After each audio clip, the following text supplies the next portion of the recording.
My opponent tonight is activist and author Ijeoma Oluo. Here's what you need to know. Her new book is called So You Want to Talk About Race. I can't wait for the sequel, Friendship Destroying Argument. She's the editor-at-large at The Establishment, a media platform run and funded by women. I look forward to mansplaining truth to power.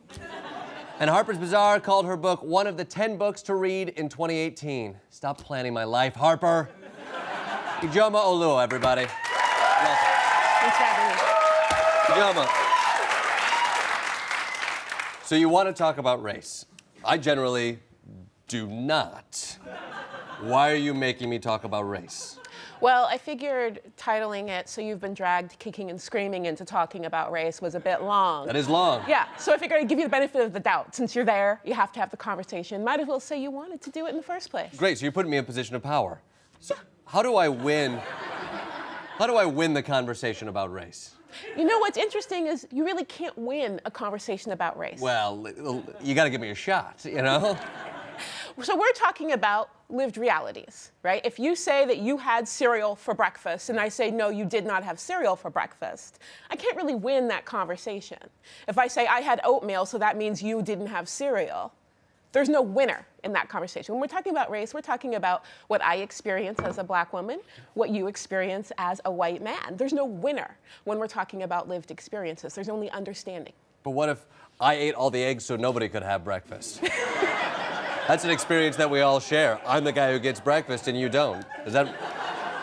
Well, then the conversation really is about why you ate all of the eggs and you felt that was appropriate, and that might have something to do with race. You think so? It might.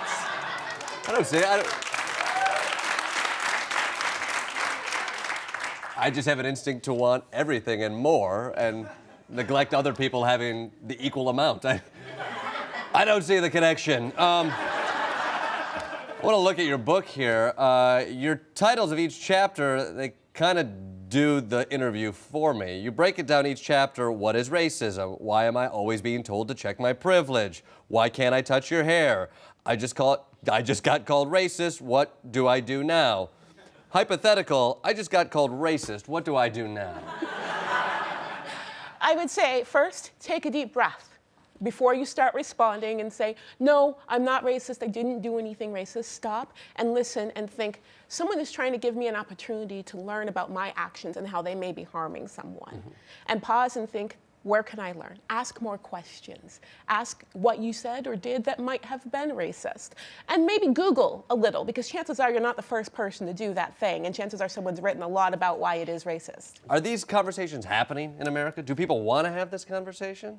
These conversations are definitely happening, but when they happen without thought and care, it's pretty much just a shouting match.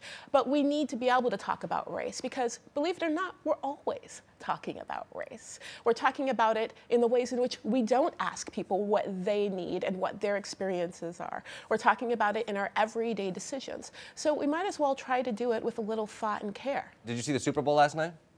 I did not. I did, like you, though, see a lot of the commercials. They were great commercials, right? Isn't it inspiring that we've gotten to a place where somebody like MLK can sell us trucks? I'm going to have to impose a moratorium on white people ever talking about Martin Luther King. It's something that I feel like has been abused. I will first say, write a book report on Martin Luther King. And then maybe you can talk about him, because until it's been shown that it can be done responsibly by white America, I think it's best to leave that to us for now. Isn't he a good gateway hero to start talking about race? Oh, I would absolutely love it if people would listen to what Dr. King said about race. Okay. That's one angle. Do you have something else?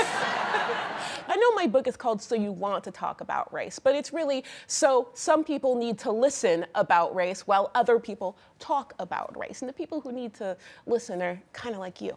Tell me something I already know. What you already know is that race is in everything.